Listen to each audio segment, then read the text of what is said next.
In the heart of Edo, Nigeria, in a quiet village surrounded by red earth and tall palm trees, lived a young girl named Isiohi.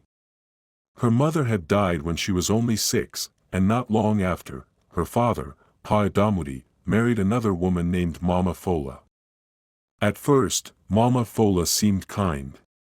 She cooked hearty stews and smiled sweetly when Pa Damudi was around. But as soon as he left for the farm each day, her true face emerged sharp, cold, and cruel. Isiohi was made to wake before the sun rose. While Mama Fola's own daughter, Itohan, slept peacefully, Isiohi swept the compound, fetched water from the distant stream, and prepared breakfast for everyone. She dared not complain. Mama Fola had a tongue like pepper and hands that struck like thunder. At school, Isiohi was bright, always topping her class. But Mama Fola began tearing pages out of her notebooks, hiding her shoes, and once even sold her textbooks at the local market, claiming they were useless burdens. When Pa Damudi asked why Isiohi's grades were dropping, Mama Fola would shake her head and sigh, "That girl is lazy, always dreaming. She lies in bed while Itohan does all the work." One rainy afternoon, Isiohi returned home soaked from school, only to find her clothes had been thrown into the mud. Mama Fola accused her of stealing food that had gone missing from the pot, though everyone knew Isiohi had not eaten since morning. Still, Isiohi did not speak back. She had learned to swallow her pain. But the gods see all things.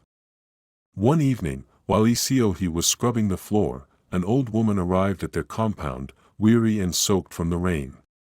Mama Fola hissed and told her to leave, but Isiohi quietly brought her a stool, warmed some soup, and offered the stranger her own wrapper to dry off.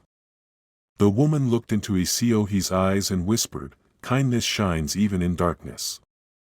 The next morning, Isiohi awoke to find a small box at the foot of her mat. Inside was a golden pendant shaped like the Edo sun disk.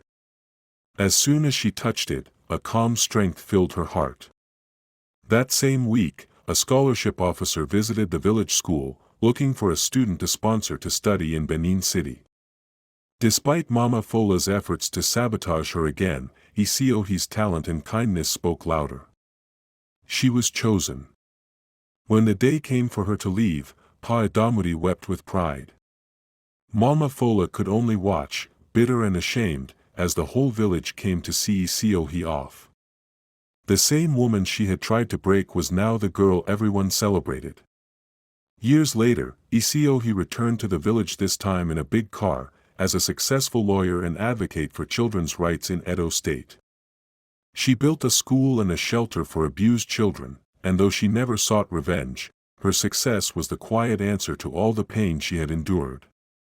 Mama Fola, now old and weak, came to her one day with tears in her eyes.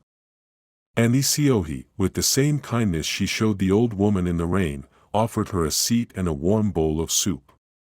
Because she had learned that pain can make you bitter, or it can make you better. And Isiohi chose to be better. Moral: kindness, resilience, and patience are stronger than cruelty.